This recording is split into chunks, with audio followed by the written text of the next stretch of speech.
More Dems have dodged the question of whether or not they'll support a Biden re-election run in 2024, while some in the media want new blood. Well, new old blood. CNN reporter Chris Cillizza elevates the notion Hillary Clinton will jump back in the race. He writes, as someone who has fought for women's rights throughout her career as First Lady, U.S. Senator, and Secretary of State, might the Supreme Court's ruling have changed her calculus somewhat as she looks to her own future? I mean, how desperate is the Democrat Party right now? Their leading candidates who want to take the reins from an 86-year-old puppet are a 74-year-old two-time presidential loser, an incompetent, gaffe-prone failure of a vice president, a completely ineffective, irrelevant Secretary of Transportation, and of course, an ever-present 32-year-old socialist. That's right, Stephen Colbert drooled over a potential AOC presidential run last night on his show.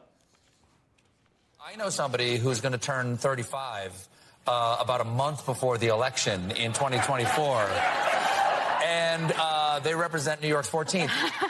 Is that job appealing to you at all? I think that... Theoretically.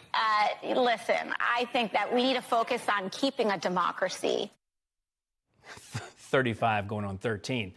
I'm feeling pretty good about the Republicans' chances right now. There's also been another major stumble for the Democrats in the January 6th committee. It's really their biggest backfire yet. 24-year-old Cassidy Hutchinson is the former staffer for Trump's chief of staff, Mark Meadows. Hutchinson has testified she was told Donald Trump essentially tried to physically assault a Secret Service agent and hijack his own presidential vehicle known as the Beast. The Secret Service agents in question are Bobby Engel and Tony Ornato. Newsmax chief White House correspondent James Rosen reports both men are prepared, ready, and eager to completely contradict Hutchinson's testimony on the record and under oath. Personally, I know Bobby and Tony very well and worked with them extensively in the White House. They are of the highest character and just simply do not lie.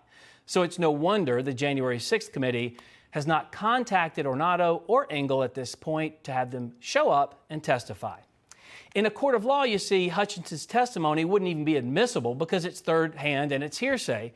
And a court will be compelled to invite the Secret Service agents to give their own side of the story. But this isn't a court of law. It's a committee of one-sided, partisan, hypocritical clowns. And by the way, I've been in the Beast. There's no way the president could climb into position to grab anyone in the front seat. Despite this spectacular political crash and burn, CNN still praises Hutchinson as the witness America has been waiting for. They just don't care her story has been refuted by two Secret Service agents with stellar reputations and impeccable service records. Of course they don't. The most delicious irony here, though, is the reporter who broke the news about the conflicting stories is Peter Alexander over at NBC.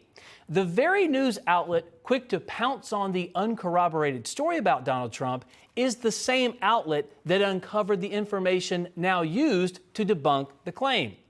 And speaking of Donald Trump, it's been another stellar night for his endorsement record.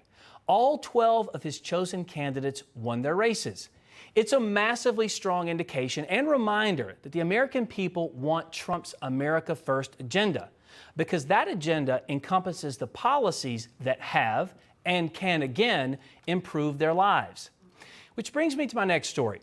The Supreme Court will release their final batch of decisions tomorrow before they break for the summer. We're expected to hear a ruling on whether or not the Biden administration must enforce the Remain in Mexico policy. This was one of many Trump-era policies that helped secure the southern border and prevent human smuggling, child trafficking, and drugs from pouring into this nation.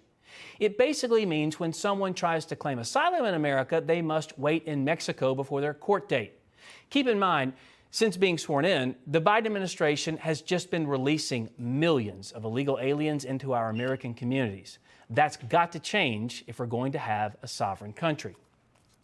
The Supreme Court is also expected to issue an opinion on the Environmental Protection Agency's authority to issue various climate rules. It's an unusual case for the court because this one isn't about a rule already established, but instead is about potential future actions. The Biden administration wants the EPA to be the authority to regulate power plant emissions. But a collection of Republican attorneys general and coal companies have banded together to appeal that lower court's ruling all the way to the high court.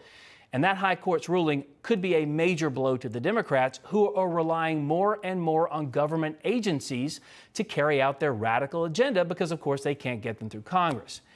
Energy prices are already at record levels, and we know Democrats want to abolish oil in exchange for somehow powering our country on Skittles, gummy bears, and unicorn breath. It's never going to happen. But regardless, this ruling will be a big one for America's future energy costs.